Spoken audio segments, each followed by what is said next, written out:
Raka sering merasa seperti tamu di rumahnya sendiri. Setiap malam ia pulang saat jalanan sudah lengang dan warung-warung menutup separuh pintu. Lampu teras menyala otomatis, menyambutnya tanpa suara. Bunyi klik kunci di pintu terdengar lebih keras dari seharusnya, menggema ke ruang tamu yang rapi dan dingin. Jam dinding hampir selalu menunjukkan pukul 11, kadang lewat tengah malam. Jarum detiknya berdetak jelas, seolah sengaja menegaskan bahwa waktu terus berjalan meski kehidupan di dalam rumah itu terasa berhenti. Sofa tersusun lurus, bantal tidak bergeser, meja bersih tanpa gelas tertinggal, sepatu berjajar seperti etalase. Tidak ada tanda bahwa rumah itu baru saja ditinggali manusia yang hidup dan bergerak. Semuanya tampak baik, terlalu baik. Dan justru karena itulah terasa hampa. Raka melepas sepatu pelan, seolah takut mengganggu ketenangan yang tidak pernah benar-benar hangat. Bau sabun lantai masih samar tercium. Nadia pasti sudah membersihkan sebelum tidur. Ia selalu menjaga rumah tetap teratur seakan kerapian bisa menggantikan percakapan yang hilang. Lampu ruang tamu dibiarkan temaram. Tidak pernah terang, tidak pernah gelap. Seperti hubungan mereka tidak rusak, tapi juga tidak menyala. Dari balik pintu kamar, tak terdengar suara. Namun Raka tahu Nadia ada di dalam. Ia bisa merasakan keberadaan itu seperti orang merasakan dinding nyata, tapi tidak bisa disentuh dari sisi ini. Mereka tinggal di bawah satu atap, menghirup udara yang sama, berbagi alamat yang sama namun berjalan di dua dunia yang berbeda. Tidak pernah ada pertengkaran besar di antara mereka. Tidak ada piring pecah. Tidak ada suara tinggi. Tidak ada drama yang meledak. Aneh ya. Justru ketiadaan ledakan itulah yang membuat semuanya terasa lebih menyakitkan. Yang ada hanya percakapan singkat, fungsional, tanpa warna. Sudah makan? Sudah. Atap dapur bocor sedikit. Nanti aku cek. Besok lembur lagi? Iya. Kalimat-kalimat pendek itu seperti tanda tangan kehadiran cukup untuk membuktikan bahwa komunikasi terjadi, tapi tidak cukup untuk membuat hati merasa ditemui. Setelah itu, diam kembali mengambil alih. Di kamar, Nadia biasanya sudah berbaring membelakangi sisi tempat tidur Raka. Napasnya teratur, tapi tidak pernah benar-benar dalam. Raka sering tahu bahwa istrinya belum tidur. Nadia pun tahu Raka juga belum terlelap. Namun tidak ada yang memulai suara. Kasur yang sama terasa seperti dua pulau kecil yang terpisah laut sunyi. Raka menatap langit-langit kamar yang gelap. Ada banyak hal yang ingin ia ceritakan tentang proyek yang kacau, tentang pekerja yang hampir celaka, tentang tubuhnya yang terasa remuk. Tapi setiap kali kata-kata itu naik ke tenggorokan, ia tak menemukan pintu masuk untuk mengeluarkannya. Bukan karena dilarang, tapi karena sudah terlalu lama tidak dibiasakan. Diam di rumah itu bukan sekadar tidak bersuara. Diam di rumah itu seperti suhu meresap pelan, menurunkan hangat sedikit demi sedikit sampai orang tidak sadar bahwa ia sudah kedinginan. Dan diam seperti itu lebih menusuk daripada marah. Marah setidaknya menandakan masih ada rasa peduli. Sunyi yang menetap hanya menyisakan satu pesan yang tak pernah diucapkan. Mereka sudah terlalu lelah untuk saling menjangkau. Raka memejamkan mata bukan karena mengantuk, tapi karena tidak tahu lagi harus merasa apa. Di proyek bangunan pinggir kota, Raka dikenal sebagai orang yang paling tahan banting. Ia datang saat matahari belum sepenuhnya naik. Udara masih dingin, embun masih menempel di besi-besi rangka. Para pekerja lain biasanya baru berdatangan ketika ia sudah mengenakan helm dan memeriksa daftar material. Dan ketika langit mulai gelap, saat satu persatu orang pamit pulang, Raka masih ada di sana memeriksa ulang hitungan, memastikan pengecoran rapi, menandatangani laporan, atau sekadar berdiri memandangi kerangka bangunan yang belum selesai. Suara mesin molen, denting besi, dan teriakan aba-aba mandor sudah seperti musik latar hidupnya. Bau semen basah dan debu kapur menempel di pakaian bahkan setelah dicuci. Lumpur kering sering tertinggal di sela kuku. Kulit tangannya kasar dan dipenuhi goresan tipis luka kecil yang datang hampir setiap hari. Ia jarang mengeluh, bukan karena tidak sakit, tapi karena sudah terbiasa. Para pekerja menghormatinya, Atasan mempercayainya. Jika ada lembur, namanya yang pertama disebut. Jika ada masalah, ia yang dicari. Semua orang yakin Raka bisa diandalkan. Dan tanpa sadar, keyakinan itu berubah menjadi anggapan. Raka tidak perlu ditanya kabarnya. "Kamu mah kuat, Pak," kata salah satu tukang suatu siang. "Udah kebal capek." Raka hanya tersenyum kecil. Tidak membenarkan, tidak membantah. Kuat seringkali hanya berarti tidak diberi pilihan untuk lemah.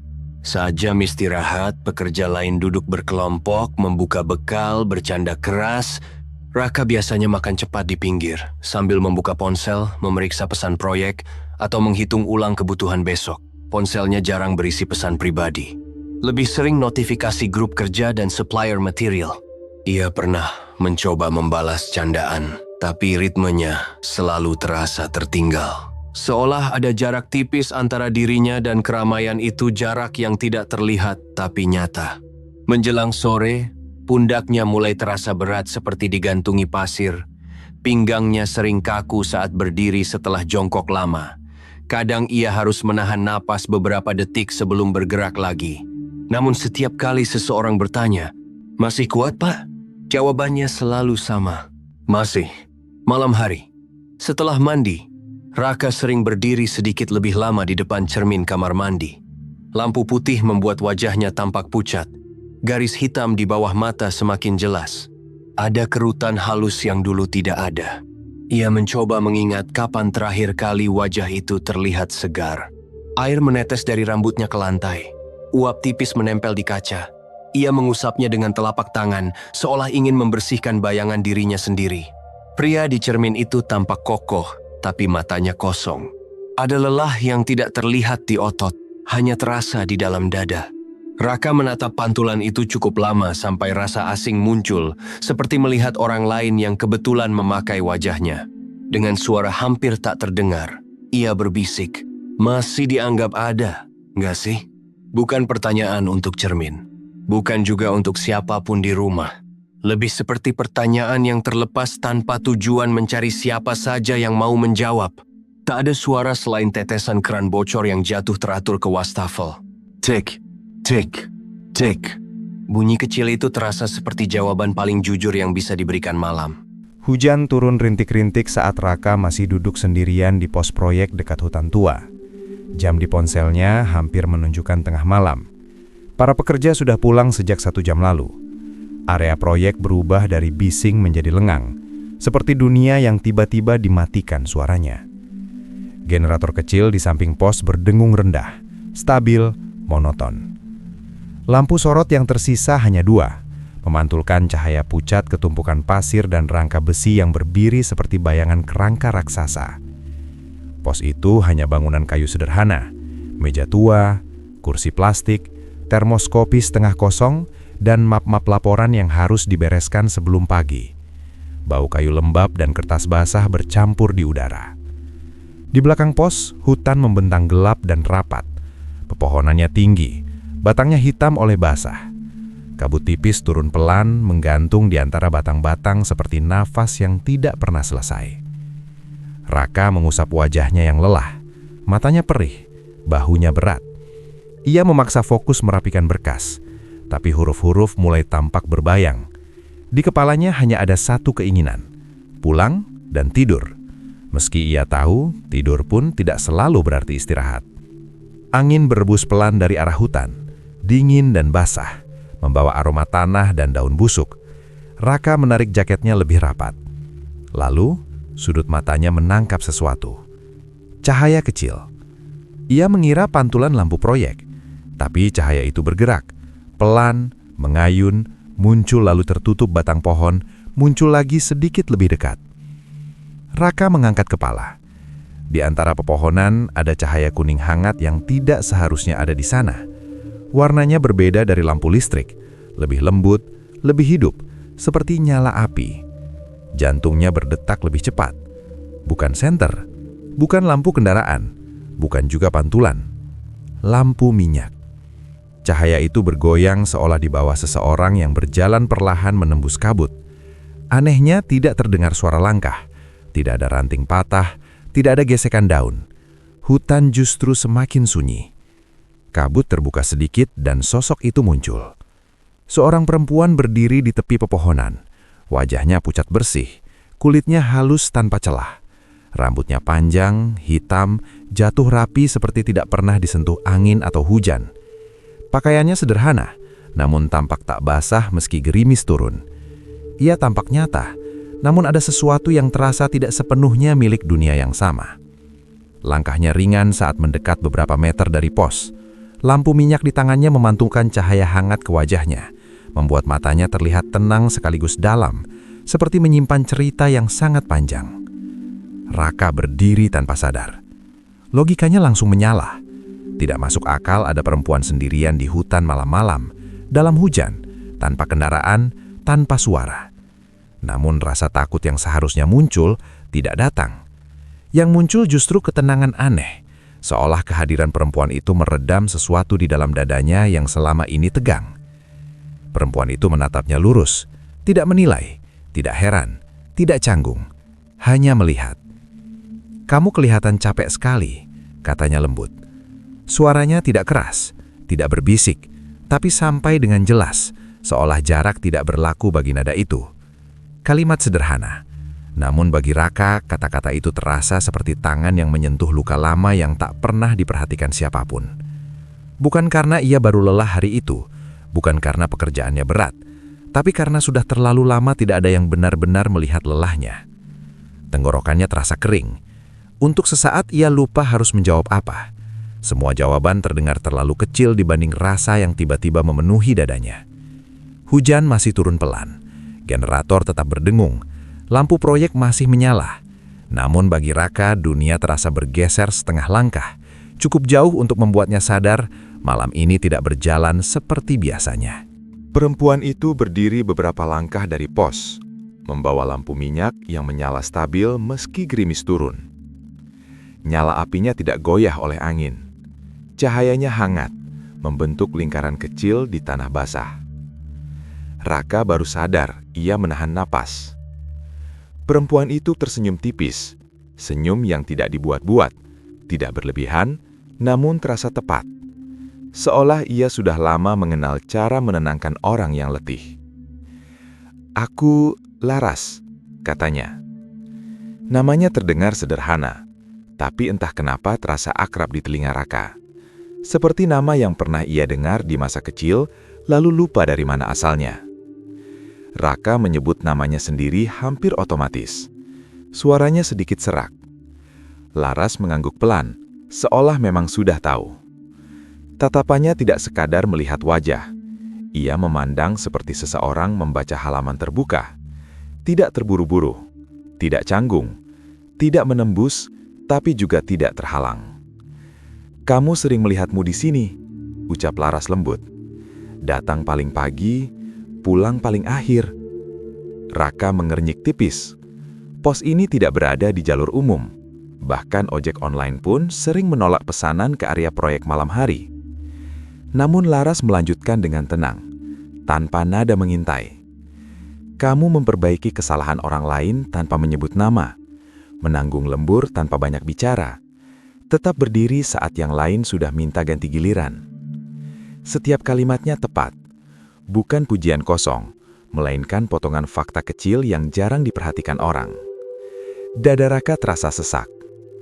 Hal-hal itu memang terjadi, tapi selama ini lewat begitu saja, tidak pernah diangkat, tidak pernah disebut, tidak pernah dianggap istimewa. "Kamu sabar," lanjut Laras. "Tapi bukan karena hidupmu ringan. Kamu sabar karena sudah terlalu sering menahan."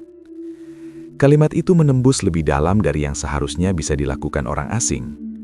Logika Raka berteriak bahwa situasi ini tidak wajar. Seorang perempuan misterius di tepi hutan, tahu terlalu banyak, datang tanpa suara. Semua tanda bahaya seharusnya menyala. Namun anehnya, tubuhnya tidak merespons dengan takut. Justru ada rasa tenang yang merambat, tenang yang hangat, seperti duduk setelah perjalanan jauh. "Mereka mengandalkanmu," kata Laras lagi, "tapi jarang benar-benar melihatmu." Raka menelan ludah, rahangnya mengeras pelan. Ada bagian dirinya yang ingin menyangkal, Namun bagian yang lebih jujur memilih diam. Hujan rintik memantul di tanah. Generator berdengung. Tapi suara-suara itu terasa menjauh. Seolah percakapan mereka berada di ruang terpisah. Laras melangkah lebih dekat. Gerakannya ringan, tidak tergesa, tidak ragu. Aroma samar kayu basah dan bunga liar terbawa bersama langkahnya. Ia meraih tangan kanan Raka. Sentuhannya dingin, bukan dingin yang membuat kaget, melainkan dingin yang menenangkan seperti menyentuh air pegunungan. Refleks Raka mengatakan ia harus menarik tangan, namun ia tidak melakukannya. Telapak tangannya dibuka perlahan. Laras meletakkan sesuatu di sana. Sebuah kalung kayu kecil dengan ukiran asing. Polanya melingkar tidak simetris, seperti akar yang saling mengikat. Permukaannya halus tapi terasa tua. Aromanya khas, tanah basah dan kayu lama setelah hujan. "Ini milikmu sekarang," katanya pelan. Raka menatap benda itu. Ada getaran halus menjalar dari telapak ke pergelangan tangannya, seperti denyut yang sangat lembut. "Kalau kamu rindu dihargai," bisik Laras, suaranya turun setengah nada. "Datanglah." Raka mengangkat wajah, hendak bertanya datang kemana, bagaimana, kapan. Namun kabut tiba-tiba bergerak lebih tebal, menutup jarak di antara mereka seperti tirai yang ditarik perlahan. Cahaya lampu minyak menjadi samar, lalu hanya titik kecil, lalu lenyap. Laras tidak lagi terlihat. Tidak ada suara langkah pergi, tidak ada ranting patah, tidak ada bayangan menjauh. Hanya hutan, kabut, gerimis, seolah pertemuan itu dipotong rapi dari kenyataan. Raka berdiri kaku di depan pos. Napasnya berat, jantungnya berdetak keras sekarang. Terlambat, seperti tubuhnya baru menyadari keanehan yang terjadi. Di tangannya, kalung kayu itu masih ada. Nyata, sedikit hangat, sedikit berdenyut. Aromanya naik pelan bersama uap hujan. Dan untuk pertama kalinya malam itu, Raka merasakan gemetar yang datang bukan dari dingin. Sejak malam pertemuan itu, ada sesuatu yang berubah. Kalung kayu tidak pernah terasa dingin di leher Raka. Bahkan saat ia melepasnya dan meletakkan di meja, benda itu tetap menyimpan sisa hangat, seperti baru saja digenggam seseorang. Hangatnya bukan seperti logam yang menyentuh kulit, lebih mirip denyut pelan, hidup, teratur, nyaris seperti detak kedua di luar jantungnya sendiri. Beberapa kali Raka hampir melepasnya untuk disimpan, namun setiap kali jari-jarinya menyentuh tali kalung itu, muncul rasa enggan yang tidak bisa dijelaskan. Bukan takut kehilangan, lebih seperti merasa ada yang akan hilang jika dilepas. Hari-harinya tetap berjalan, proyek tetap bising, rumah tetap sunyi, percakapan dengan Nadia tetap pendek dan hati-hati. Namun di sela semua itu, Raka mulai merasakan sesuatu yang baru, atau mungkin lama hilang. Perasaan seperti dipanggil. Tidak dengan suara, tidak dengan mimpi yang jelas, hanya dorongan halus di dalam dada, seperti arah yang tidak terlihat tapi terasa pasti. Pada malam ketiga, dorongan itu menjadi lebih kuat. Raka masih berada di proyek ketika lembur selesai. Hujan tidak turun, langit gelap bersih, udara dingin. Ia seharusnya langsung pulang. Namun setelah mematikan lampu pos dan mengunci map berkas, kakinya tidak bergerak ke arah parkiran. Ia justru berjalan ke sisi lain, ke arah hutan. Langkahnya tenang, tidak ragu, seolah ia pernah melewati jalur itu ratusan kali. Padahal, biasanya ia bahkan enggan mendekati batas pepohonan setelah gelap. Kalung kayu di lehernya terasa hangat, lebih hangat dari malam-malam sebelumnya. Hangat yang menyebar ke dada membuat napasnya terasa ringan. Keheningan hutan terasa ganjil sejak langkah pertama masuk. Tidak ada suara jangkrik, tidak ada gesekan sayap serangga, tidak ada burung malam. Hutan itu diam terlalu rapi, seperti ruangan yang sudah disiapkan sebelum tamu datang. Namun Raka tidak merasa terancam. Justru tenang. Bahunya yang biasanya tegang terasa longgar. Pikirannya tidak dipenuhi daftar masalah atau beban kerja. Setiap langkah terasa ringan. Tanah di bawah kakinya empuk, seolah meredam bunyi. Ranting-ranting tidak patah, daun-daun tidak berisik. Kabut tipis mulai turun, melingkari betisnya. Dingin, tapi tidak menggigit. Lebih seperti sentuhan lembab yang menenangkan. Ia menarik napas dalam. Udara hutan terasa bersih, segar. Tidak seperti udara kota yang berat oleh asap dan debu. Untuk pertama kalinya setelah sekian lama, dadanya mengembang penuh tanpa rasa sesak. Langkah demi langkah, kabut semakin tebal, lalu perlahan menipis kembali. Dan hutan itu berakhir. Raka berhenti. Di hadapannya terbentang sebuah desa. Bukan desa terpencil seperti yang pernah ia lihat di perjalanan proyek. Desa ini terlalu tertata, terlalu bersih, terlalu simetris untuk tersembunyi di tengah hutan tua. Rumah-rumah kayu berjajar rapi dengan jarak sama. Atapnya utuh tanpa lumut, dindingnya halus seperti baru dipoles. Jalan setapak di antaranya rata, tidak becek, tidak retak.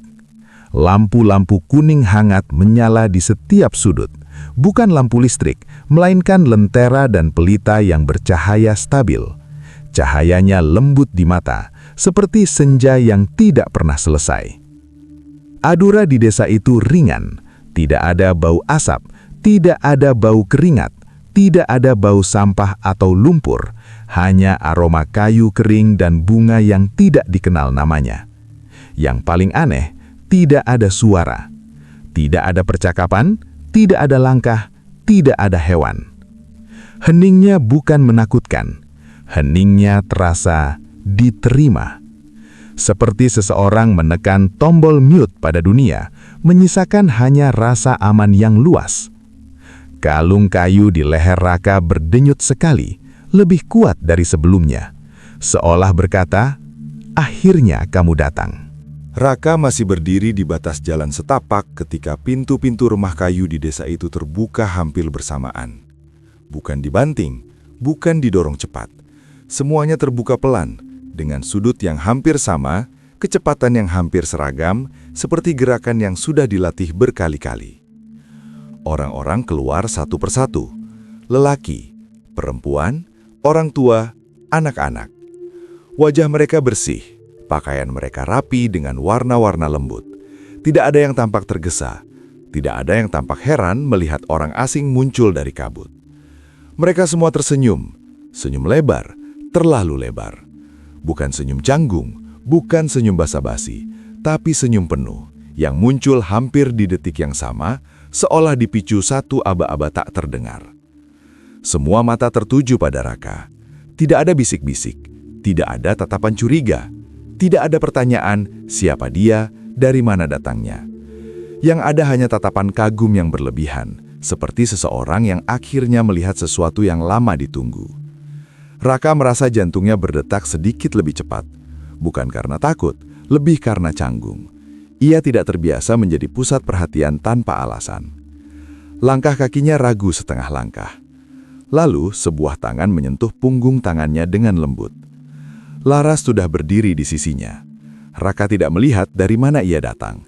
Tiba-tiba saja perempuan itu sudah ada di sana, membawa ketenangan yang sama seperti di tepi hutan. Lampu minyaknya kini tergantung di sebuah tiang kayu, tetap menyala tanpa terlihat sumber apinya berkurang. "Kamu datang," kata Laras pelan, seolah tidak pernah meragukannya. Tatapannya hangat, bangga, seperti tuan rumah yang akhirnya menyambut tamu kehormatan. Jarinya menyelip ke sela jari Raka, menggenggam dengan pasti. Sentuhannya kini hangat, berbeda dari dingin pertama mereka bertemu. Penduduk desa menyingkir memberi jalan, gerakan mereka rapi, hampir tanpa saling bersentuhan. Kepala sedikit menunduk saat Raka lewat. Senyum mereka tidak pudar sedikit pun. Tidak ada yang berkedip terlalu sering, tidak ada yang tampak lelah menahan ekspresi.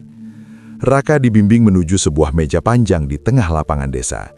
Entah sejak kapan meja itu ada, ia tidak ingat melihatnya saat pertama tiba. Berbagai hidangan tersaji di atasnya. Nasi mengepul, lauk berwarna hangat, kuah bening beraroma wangi, roti dan buah yang tampak segar seperti baru dipetik. Uap tipis naik perlahan, membawa bau yang membuat perut langsung terasa kosong. Raka baru sadar ia lapar. Sangat lapar. Ia duduk. Laras duduk di sampingnya, tidak melepas genggaman terlalu jauh. Penduduk desa berdiri melingkar, memperhatikan dengan wajah berseri, seolah kebahagiaan mereka bergantung pada setiap suapan yang ia makan. Suapan pertama membuatnya berhenti. Rasanya sempurna. Hangatnya pas, bumbunya dalam, teksturnya lembut, lebih enak dari makanan rumah makan terbaik yang pernah ia coba. Lebih menenangkan dari masakan rumahan yang lama ia rindukan. Setiap suapan berikutnya membuat bahunya semakin ringan. Rasa pegal di punggungnya mengendur, tegang di tengkuknya hilang. Luka-luka kecil di jarinya yang biasanya perih saat terkena air tidak terasa sama sekali. Ia menunduk melihat tangannya. Goresan tipis di kulitnya memudar seperti garis yang dihapus perlahan. Raka mengerjap. Ia seharusnya terkejut, tapi yang datang justru rasa lega yang dalam. Lega yang hampir membuatnya ingin tertawa kecil. Penduduk desa mulai mendekat bergantian. Mereka berbicara dengan nada hormat, memujinya dengan kalimat teratur. Kamu pekerja keras. Kamu bertahan saat yang lain menyerah. Kamu membawa beban tanpa menjatuhkan orang lain. Beruntung sekali Laras. Kata-kata itu mengalir terus, tidak tumpang tindih, tidak berebut, seolah setiap orang sudah tahu kapan harus berbicara. Di dunia Raka, pujian seperti itu jarang singgah. Jikapun ada, biasanya diselipkan cepat lalu dilupakan. Di sini pujian diucapkan utuh, diulang, ditekankan. Dadanya terasa penuh, campuran hangat dan sesak karena tidak terbiasa. Laras memandangnya dengan mata berbinar. Kamu pantas disambut seperti ini, katanya lembut. Kamu sudah terlalu lama tidak dirayakan. Raka tidak tahu harus menjawab apa. Ia hanya mengangguk sedikit, tenggelam dalam rasa diterima yang luas dan memabukkan. Di desa itu tidak ada tuntutan, tidak ada target, tidak ada suara yang menyuruhnya lebih cepat, lebih kuat, lebih tahan. Tidak ada rasa diabaikan. Cahaya selalu sama hangatnya, udara selalu sama ringannya. Dan tanpa ia sadari, satu hal paling aneh mulai terjadi. Raka tidak bisa merasakan berlalunya waktu. Tidak ada perubahan langit, tidak ada bayangan bergeser, seolah jarum jam tidak diizinkan masuk ke desa itu. Hari-hari berlalu, atau sesuatu yang terasa seperti hari. Namun di desa itu, tidak pernah ada matahari terbit. Tidak pernah ada matahari terbenam. Cahaya selalu berada di tingkot yang sama. Kuning hangat, lembut, tidak menyilaukan, tidak meredup. Bayangan tidak pernah memanjang, tidak pernah berpindah arah. Waktu terasa seperti danau tenang tanpa riak. Awalnya Raka mencoba menghitung berapa lama ia tinggal. Ia memperkirakan dari rasa lapar, dari kantuk, dari kebiasaan tubuh. Tapi semua penanda itu perlahan menghilang. Ia tidak pernah benar-benar lapar, hanya ingin makan. Ia tidak pernah benar-benar mengantuk, hanya ingin berbaring. Ia tidak pernah benar-benar lelah, karena lelah tidak lagi datang. Tubuhnya terasa ringan setiap saat. Otot-ototnya tidak pegal, punggungnya tidak kaku, nafasnya lapang. Bahkan bekas nyeri lama di bahu kanan yang biasanya muncul saat udara dingin, lenyap tanpa jejak. Ia mulai lupa bagaimana rasanya bangun dengan tubuh berat. Bau semen dan debu proyek menghilang dari ingatan penciumannya. Suara mesin, teriakan aba-aba, denting besi, semuanya seperti kenangan jauh yang terkikis pelan. Bahkan sunyi rumahnya, lampu temaram, sofa rapi, punggung Nadia yang membelakanginya, mulai terasa seperti adegan dari hidup orang lain. Setiap kali bayangan itu muncul, desa seolah merespons. Selalu ada seseorang datang mengajaknya bicara. Selalu ada hidangan disiapkan. Selalu ada tawa lembut di dekatnya. Perhatian tidak pernah putus. Laras hampir selalu berada di samping Raka. Jika ia berjalan, Laras berjalan bersamanya. Jika ia duduk, Laras duduk cukup dekat hingga bahu mereka hampir bersentuhan. Tatapannya penuh penghargaan, bukan kagum yang berisik, melainkan bangga yang tenang dan stabil. Tidak pernah tergesa, tidak pernah terganggu. Laras mendengarkan setiap cerita Raka, bahkan cerita kecil yang di dunia nyata biasanya dilewatkan orang. Tentang pekerja yang ceroboh, tentang supplier yang terlambat, tentang rasa kesal yang dipendam karena tidak ingin memperpanjang masalah. Di sini, tidak ada yang memotong ceritanya. Tidak ada yang mengalihkan topik. Tidak ada yang berkata, "Ya sudah, namanya juga kerja." Selalu menanggapi seolah semua itu penting. "Kamu memikul terlalu banyak sendirian," katanya suatu kali. Suaranya lembut seperti kain yang dilipat. "Orang sepertimu biasanya habis pelan, bukan karena kalah, tapi karena terus memberi." Kalimat itu membuat dada Raka menghangat sekaligus perih. Tepat, terlalu tepat. Di desa itu tidak ada yang meminta darinya. Tidak ada target, tidak ada tenggat waktu, tidak ada orang yang menyodorkan masalah untuk ia selesaikan. Jika ia diam, orang-orang tetap tinggal. Jika ia berbicara, mereka mendengarkan. Jika ia tersenyum kecil, mereka tampak lega. Ia mulai terbiasa dengan perasaan itu. Perasaan dihargai tanpa harus membuktikan apapun dulu. Suatu kali mereka duduk di tepi kolam jernih yang memantulkan cahaya abadi desa. Permukaannya tenang seperti kaca. Tidak ada serangga air, tidak ada daun jatuh. Laras memandangnya dari samping. "Di sini, kamu tidak perlu berjuang sendirian lagi," katanya pelan. Kalimat itu masuk tanpa perlawanan. Bagi orang lain mungkin terdengar sederhana, tapi bagi Raka, kalimat itu seperti pelukan yang datang setelah bertahun-tahun berdiri di hujan tanpa atap. Ada bagian di dalam dirinya, bagian yang lama, kering akhirnya terasa disentuh. Ia tidak menyadari bahwa sejak tiba di desa itu, ia tidak pernah lagi memeriksa ponselnya, bahkan tidak ingat di mana terakhir meletakkannya.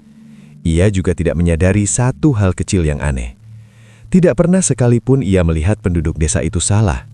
Tidak ada yang menjatuhkan barang, tidak ada yang tersandung, tidak ada yang salah ucap. Semuanya berjalan terlalu mulus, seperti sandiwara tanpa adegan gagal. Namun karena hatinya sedang hangat, Raka tidak menaruh curiga. Kenyamanan yang terus-menerus perlahan membuat kewaspadaan tertidur. Tanpa tanda waktu yang jelas, suasana desa berubah. Biasanya tenang seperti napas yang teratur, kini dipenuhi gerak yang lebih cepat. Penduduk lalu lalang membawa kain, bunga, dan lampu. Tiang-tiang kayu dipasangi lentera tambahan. Cahaya kuning hangat menjadi lebih terang, terlalu terang, hingga bayangan hampir lenyap sepenuhnya. Raka memperhatikan dari beranda rumah tempat ia sering duduk bersama Laras. Ada sesuatu yang berbeda dalam ritme desa. Teratur, tapi tergesa. Rapi, tapi tegang. Bunga-bunga pucat digantung di sepanjang jalan. Warnanya putih kekuningan. Kelopaknya tipis seperti kertas kering. Tidak ada aroma, tidak ada lebah, tidak ada kupu-kupu. Hanya hiasan yang diam. "Ada apa?" tanya Raka akhirnya. Laras menoleh dengan senyum lembut yang sama seperti biasanya. Namun kali ini matanya tampak lebih berkilau, hampir terlalu terang. "Upacara lamaran," katanya pelan. "Untuk kita." Kalimat itu jatuh tanpa gema, seolah udara menelannya sebelum sempat memantul. Raka berkedip.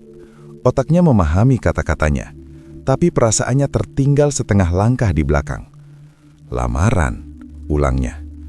Laras mengangguk kecil. Wajahnya tenang, yakin, tidak ragu sedikit pun.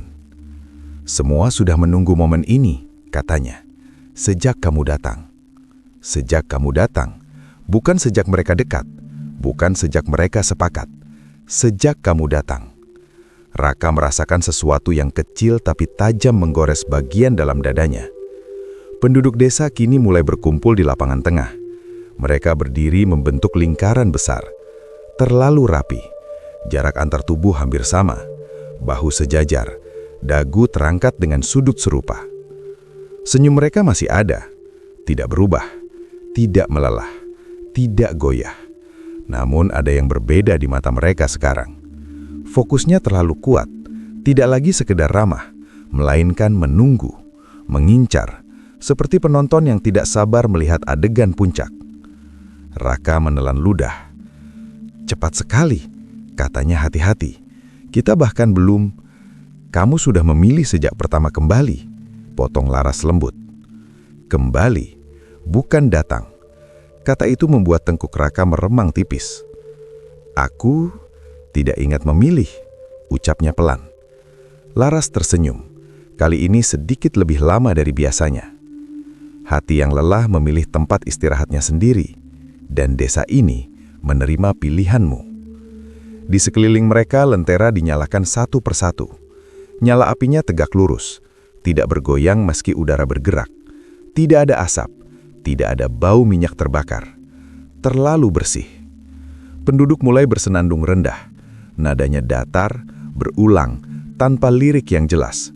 Lebih mirip dengung panjang daripada lagu. Getarannya terasa di dada, bukan di telinga.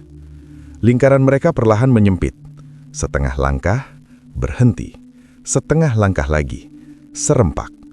Untuk pertama kalinya sejak tiba di desa tanpa waktu itu, Raka merasakan sesuatu yang sudah lama tidak ia rasakan. Tidak nyaman. Bukan takut. Belum. Tapi seperti naluri kecil yang berbisik, ini tidak wajar. Ia menoleh ke kiri dan ke kanan. Tidak ada celah kosong di antara tubuh-tubuh itu sekarang. Semua berdiri lebih dekat. Terlalu dekat. Senyum mereka tidak retak, tapi mata mereka tidak lagi hangat. Ada kilau lapar di sana. Bukan lapar akan makanan, bukan lapar akan tamu, lapar akan hasil. Telapak tangan Raka terasa lembab. Ia baru sadar kalung kayu di lehernya kini panas. Bukan hangat, seperti biasanya, melainkan panas seperti dijemur matahari. Refleks ia menyentuhnya. Kulitnya berdenyut. Laras memegang tangannya perlahan, menurunkannya dari kalung itu. Tenang, bisiknya. Semua ini untuk menyempurnakan tempatmu di sini. Kata di sini terdengar lebih berat dari sebelumnya. Dan untuk pertama kalinya sejak memasuki desa tanpa waktu itu, Raka ingin melangkah mundur. Lingkaran manusia itu semakin rapat. Dengung suara mereka semakin dalam, bukan semakin keras, tapi semakin menembus dada. Seperti getaran yang tidak melewati telinga, melainkan langsung ke tulang. Cahaya lentera bertambah terang. Terlalu terang. Warna-warna desa yang sebelumnya hangat kini terasa pucat, seperti lukisan yang terlalu lama terkena matahari. Tepi benda-benda tampak kabur, seolah dunia di sekeliling Raka mulai kehilangan garis. Nafasnya terasa pendek. Laras berdiri sangat dekat sekarang. Jari-jarinya masih menggenggam tangan Raka, lembut tapi tidak memberi ruang untuk dilepas. Senyumnya tetap indah, tetap tenang, namun ada sesuatu yang kaku di sudut bibirnya. Lihat, katanya pelan. Ia mengangkat tangannya. Cahaya di udara seperti terbelah tipis, membuka lapisan lain di balik desa, seperti tirai bening yang disibakkan.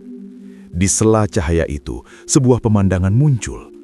Rumah, ruang tamu dengan lampu temaram, sofa yang terlalu rapi, jam dinding, sepatu tersusun lurus. Rumahnya. Raka membeku. Di sana ada Nadia. Istrinya duduk di lantai, bersandar di sisi sofa. Rambutnya terurai berantakan. Bahunya naik turun menahan tangis. Matanya sembab, merah dan lelah.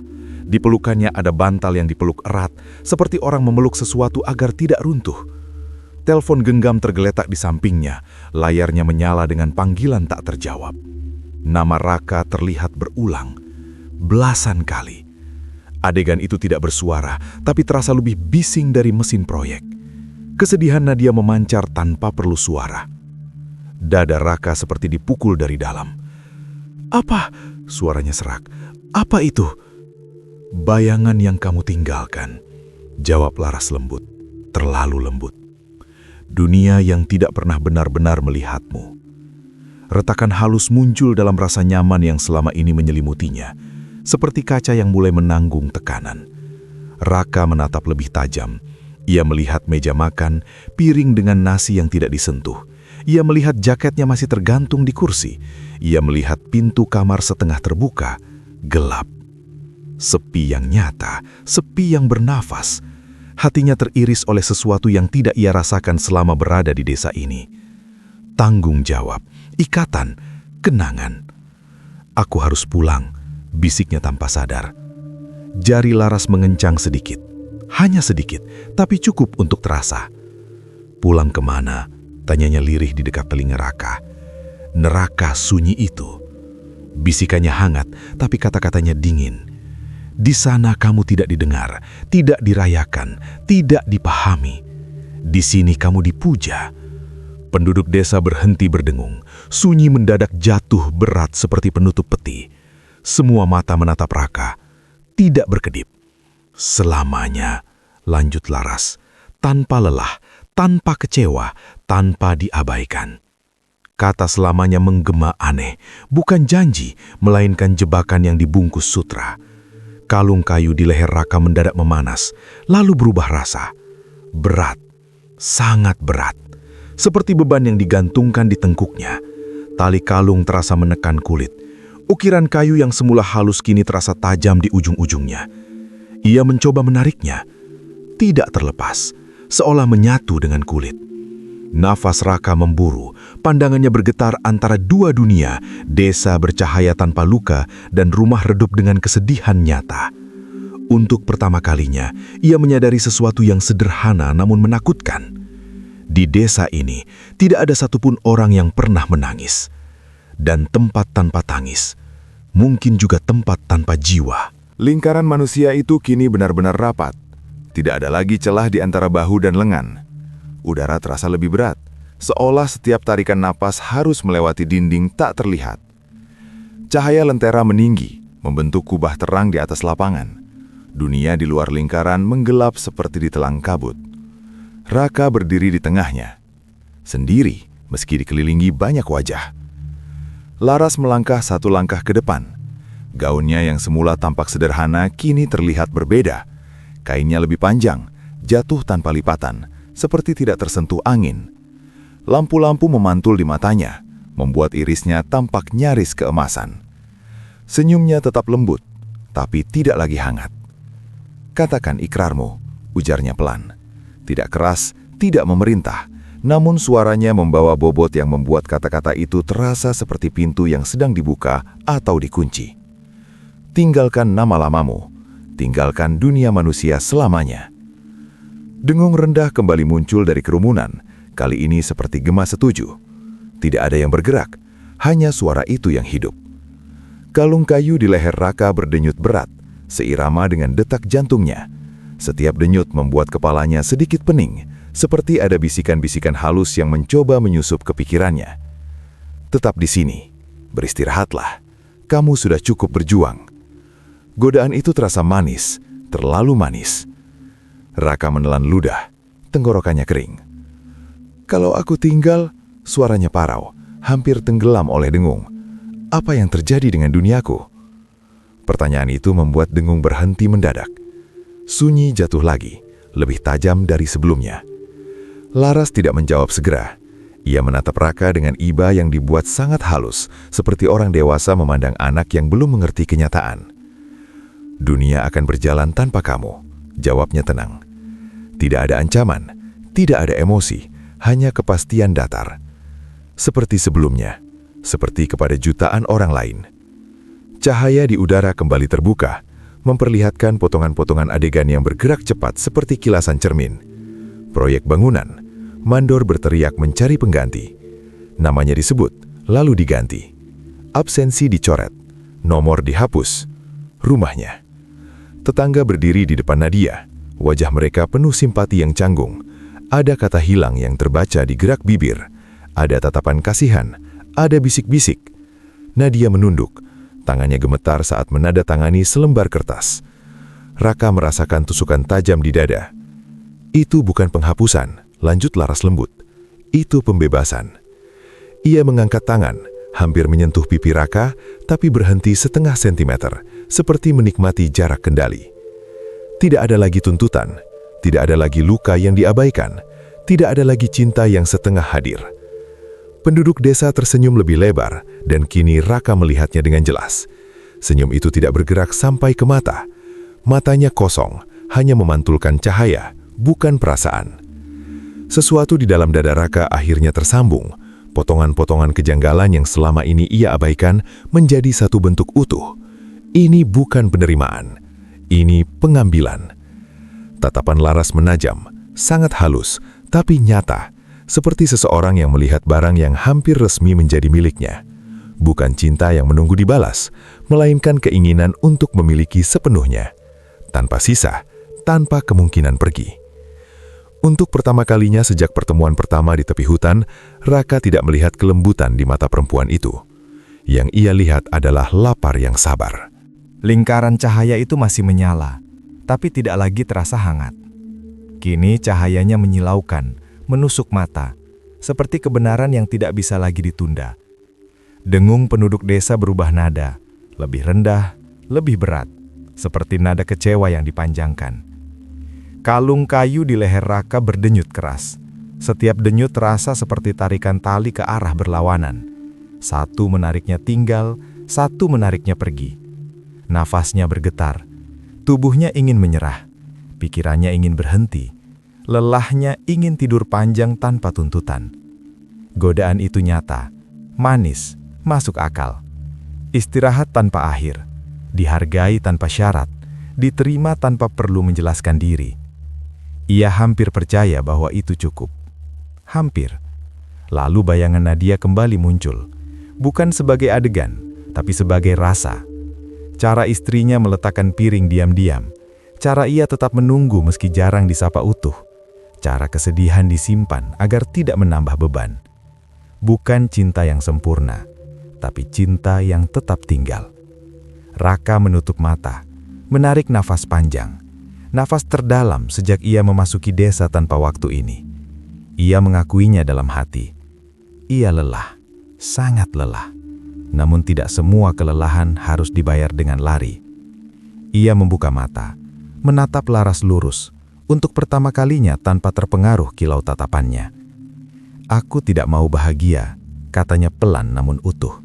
"Kalau harus menghilang dari orang yang pernah kujanjikan untuk tetap ada." Sunyi pecah. Bukan oleh suara, melainkan oleh perubahan. Senyum penduduk desa runtuh bersamaan seperti topeng yang dilepas serentak. Bibir mereka turun datar, mata mereka kosong tanpa pantulan ramah. Wajah-wajah itu kini tampak pucat seperti tanah liat yang belum dibakar.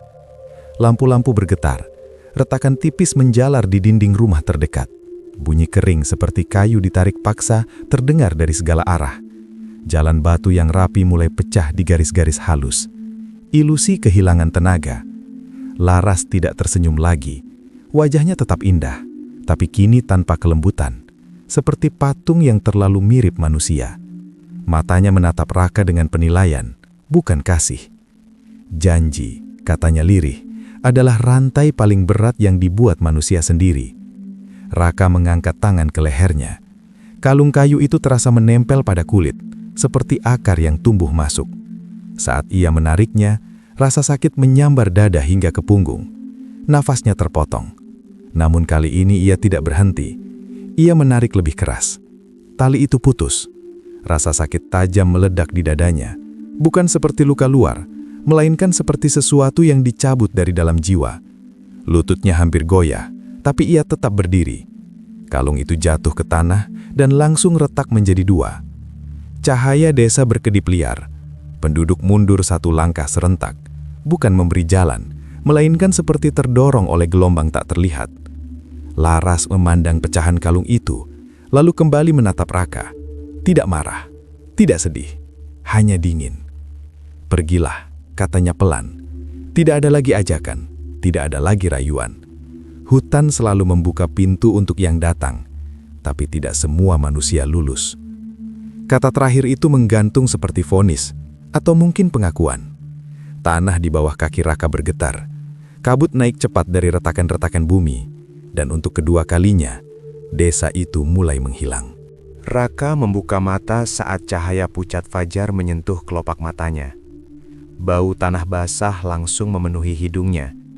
Dingin merayap dari rumput ke tulang punggung. Ia terbaring di tepi area proyek, tak jauh dari pos kayu tempat ia biasa berjaga. Langit berwarna jingga keabu-abuan. Burung-burung mulai bersuara. Angin pagi bergerak pelan. Nyata, tidak sunyi buatan seperti desa tanpa waktu itu. Ia duduk perlahan. Kepalanya berat. Dadanya masih menyisakan nyeri tumpul seperti bekas benturan dari dalam. Hutan di depannya tampak biasa. Tidak ada lampu kuning, tidak ada kabut berlapis cahaya, tidak ada desa sempurna. Hanya pepohonan tua, semak basah, dan jalan tanah yang becek oleh hujan malam. Raka menelan napas panjang. Tangannya refleks meraba leher. Tidak ada kalung tergantung.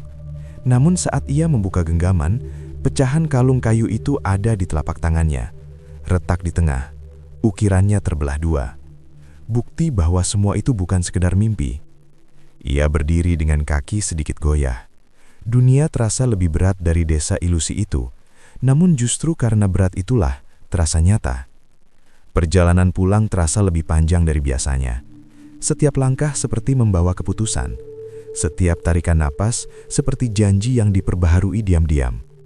Saat pintu rumah terbuka, suasana menyambutnya dengan sunyi yang familiar. Bukan sunyi kosong, melainkan sunyi yang menunggu. Lampu ruang tamu mati.